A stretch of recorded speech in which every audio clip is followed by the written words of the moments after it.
दोस्तों हमारी दुनिया अपने अंदर अनगिनत सुल्तानों का इतिहास समेटे हुए है। पर दोस्तों कुछ सुल्तान ऐसे भी हुए जिनकी तरह आज तक ना कोई हुआ है और ना कोई होगा।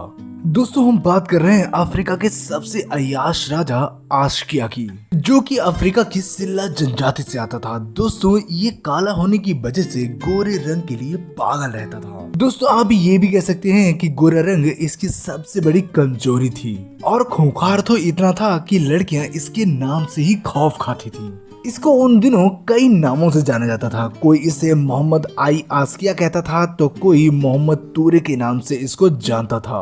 दोस्तों ये दुनिया की नजरों में तब आया जब इसने अफ्रीका के सबसे धनी और सबसे बड़े एम्पायर माली एम्पायर को हराकर अफ्रीका के बहुत बड़े एरिया पर कब्जा कर दिया। दोस्तों ये माली एम्पायर वही है जिसका राजा मनसा मूसा था, जो दुनिया का सबसे धनी राजा था। दोस्तों इसने माली एम्पायर को हराकर वहाँ की रानियां और खूबसूरत लड़कियों को अपनी हवस का शिकार बनाया।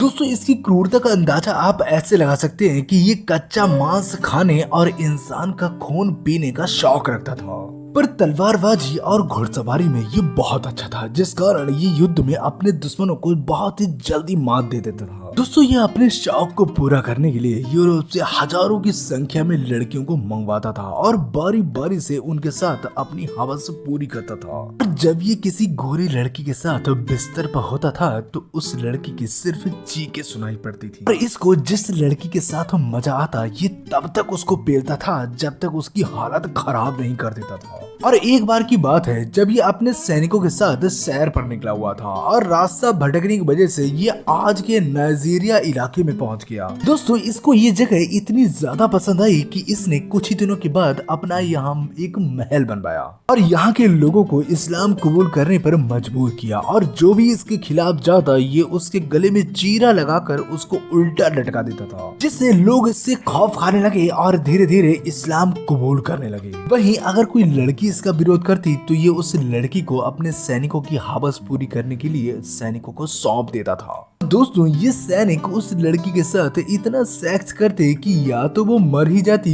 या वो इस्लाम कबूल कर लेती। दूसरी तरफ अपने सैनिकों में जोश भरने के लिए ये अपने धर्म का सहारा लिया करता था। दोस्तों वो कहता था कि ये सब अल्लाह की मर्जी से हो रहा है और हम सब अल्लाह के बंदे हैं और ये सब काम खत्म करने के बाद हमको 72 हूरों के पास जाना है। दोस्तों कहा जाता है कि एक बार इसने पड़ोसी राज्य के राजा को अपने यहाँ दावत पर बुलाया, जिसमें शराब और शबाब का नंगा नाच हो रहा था। उस समय राजा के साथ उसकी पत्नी भी आई थी, जो इतनी खूबसूरत थी कि मानो संगमरमर में उसको तराशा गया हो। उसकी खूबसूरती को देखकर इसका दिल उस रानी पर आ गया और दावत खत्म होने के बाद सभी लोगों के सो जाने के बाद ये उस रानी के पास गया, जो एक अलग कमरे में सो रही थी। इसने उससे बात करने के बहाने उसको बाहर बुलाया और उसका हाथ पकड़कर उसको एक कमरे में ले गया, जहाँ सिर्फ सोना ही सोना था। और ये सब देख रानी काफी चौंक गई और इसके ने इशारा करते हुए कहा कि ये सब अब आपका है। और रानी को मुस्कुराते देख इसने रानी को पीछे से अपनी बाहों में भर लिया और उसके गोरे बदन को चाटने लगा और उसको पूरी रात जमकर पेला।